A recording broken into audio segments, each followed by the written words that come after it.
Ciao a tutti, se volete scoprire cosa c'è dentro e fuori dalla reggia di Caserta, ma soprattutto come organizzare la vostra visita, questo è il video che fa per voi. Cominciamo con il parlare di come arrivarci. Sicuramente in auto, così potrete usufruire del comodo parcheggio che si chiama La Reggia, che ci è costato solo €1 l'ora. Però abbiamo dovuto dare €10 al parcheggiatore abusivo per assicurarci la sua protezione. Insomma, vedete voi se usufruire invece di un altro parcheggio, magari privato e più costoso, ma senza tangente. Quando sarete alla Reggia, potrete scegliere tra diversi biglietti. Consigliamo, se avete tutta la giornata, di acquistare il biglietto completo per la Reggia e i giardini di €18, più €1 di prevendita online per saltare la fila. Altrimenti, se avete poco tempo, potete spendere €12 per vedere solo gli appartamenti reali. Se invece avete meno di 25 anni compiuti, il biglietto costa solo €3, prevendita inclusa, un affare. Tuttavia, consigliamo di dedicare una giornata intera alla Reggia perché la merita. Quindi lasciate a casa la fretta. Solo il sabato e la domenica, ma non la prima domenica del mese, è aperto il teatro, ma solo dalle 10 alle 13. Se siete in questa fascia oraria, vi consigliamo quindi di visitare subito questo splendido teatro settecentesco. Guardate in alto per vedere i 5 piani di palchi e la volta affrescata. Se avete il biglietto completo, vi conviene ora andare a visitare l'immenso parco e il giardino inglese. D'inverno chiudono tra le 14 e le 15, ma in ogni caso vi conviene visitarli subito perché è la parte più faticosa in quanto c'è da camminare. Infatti, guardate laggiù, il parco è esteso in lunghezza, ben 3 km. Incamminiamoci tra lunghi viali, decine di statue e ben 6 fontane monumentali. Per i pigri ci sono anche i pulmini che vi portano fino in fondo a modico prezzo, ma noi riteniamo che la camminata faccia parte dell'esperienza e giungere alle varie fontane del parco sia come un premio dopo tanta strada. La fontana più importante e famosa è alla fine, quella di Diana e Atteone. Mostra Atteone che, trasformato in cervo come punizione per aver sorpreso la dea Diana nuda nei boschi, viene sbranato dai propri cani. Non è proprio una situazione in cui vorremmo trovarci, quindi fate attenzione a non fare i guardoni tra i boschi. Sulla destra possiamo qui entrare nel giardino inglese. La regina Maria Carolina ingaggiò nel 1785 un botanico inglese, John Greffer, per ideare e costruire il giardino. Qui sono ospitate specie di piante provenienti dalle zone circostanti, ma soprattutto da ogni parte del mondo. L'insieme è impreziosito di elementi neoclassici quali il bagno di Venere, in cui è possibile vedere la dea che fa il bagno in un laghetto, e il criptoportico, cioè un portico nascosto. Sembra di essere in un luogo senza tempo. Affascinante, vero? Questa è la casina dove abitava il botanico Greffer. Avrei giurato di sentire della musica classica suonare all'interno. Prendiamo ora la via del ritorno, torniamo e ammiriamo da lontano la reggia, sempre più vicina. È enorme. E ora entriamo nella reggia vera e propria, un capolavoro del Settecento. Come percorso di visita vi consigliamo di vedere innanzitutto la Cappella Palatina. Evitate però la domenica dalle 12 alle 13 quando c'è la messa. Questa cappella, voluta da Ferdinando II, mostra con orgoglio i suoi marmi policromi, ma questa stessa cappella, se osservata bene, mostra anche delle ferite. Infatti,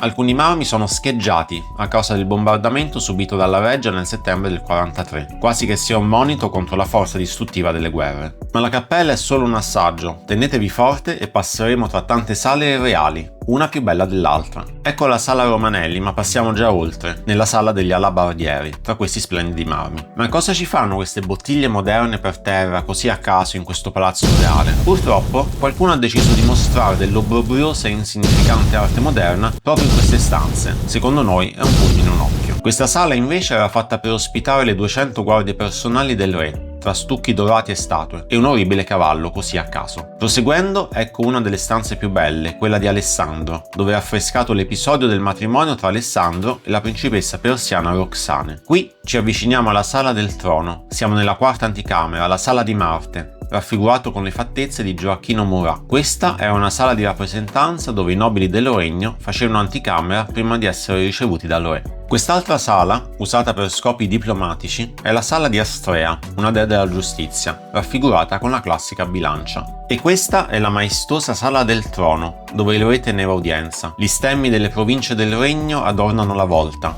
Alcuni nomi sono noti, altre sono scomparse province che non hanno corrispondenza nella Repubblica Italiana. Una curiosità, l'affresco sulla volta mostra la cerimonia della posa della prima pietra della reggia, nel 1752. E ovviamente abbiamo il trono. Proseguendo, abbiamo la sala del consiglio, dove il re si riuniva con i ministri. Vediamo le pareti tappezzate di seta dorata e il tavolo barocco al centro. Ma questo non era un palazzo in cui si facevano unicamente riunioni di Stato. Può capitare di passare per stanze dove c'è un biliardo. Anche qui vediamo una commistione di antico e moderno. Alle pareti ecco gli scarabocchi moderni. Nella seconda retrostanza ci sono ancora giochi, ma per i più piccoli, modelli di giostre, mulini e barche. Insomma, non solo un palazzo di rappresentanza, ma una vera residenza dove i reali vivevano, giocavano. In questa stanza, la terza retrostanza, possiamo vedere dipinti e mobili in stile neoclassico e l'immancabile quadro moderno. Stavolta non così male. Questa è la stanza dell'ascensore, installato nel 1844 e azionato a braccia, apposta per la comodità della famiglia reale, così che non dovessero fare le scale. Ecco la cabina con tanto di sedili e lampada a olio.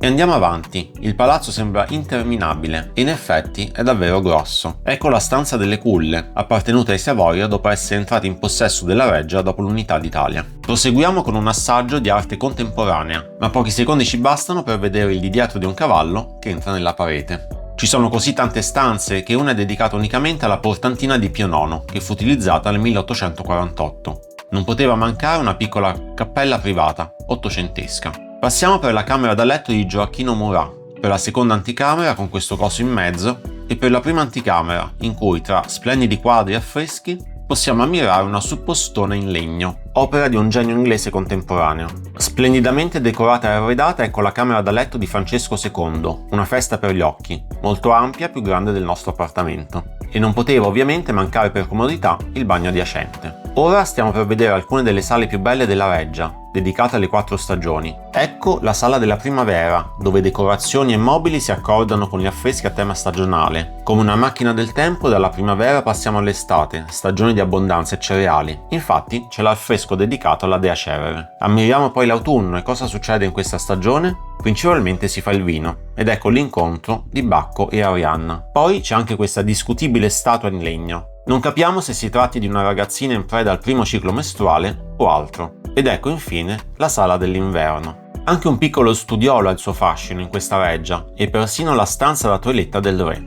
Ecco una delle tante alcove, quella reale, usata da Ferdinando IV, che però morì di malattia contagiosa e quindi tutto l'arredo d'epoca fu bruciato. Quello che vediamo ora infatti è ottocentesco. Passiamo per la sala degli stucchi e poi per la sala dove dormiva la principessa Maria Cristina. L'affresco sulla volta è tra i più notevoli del palazzo e raffigura la mitica età dell'oro. Ma quante stanze sono? Proprio tante. Vediamo qui le enfilade, cioè le porte una dietro l'altra in prospettiva. Passiamo per lo studio della principessa Maria Cristina e per il gabinetto della regina Maria Carolina. Qui ci stiamo approssimando alla biblioteca palatina, siamo nella prima sala di lettura e poi nella splendida seconda, con questo splendido affresco a soffitto con grottesche. Ed eccoci nella preziosa biblioteca con libri di immenso valore. L'affresco in cima mostra il cielo con i segni zodiacali.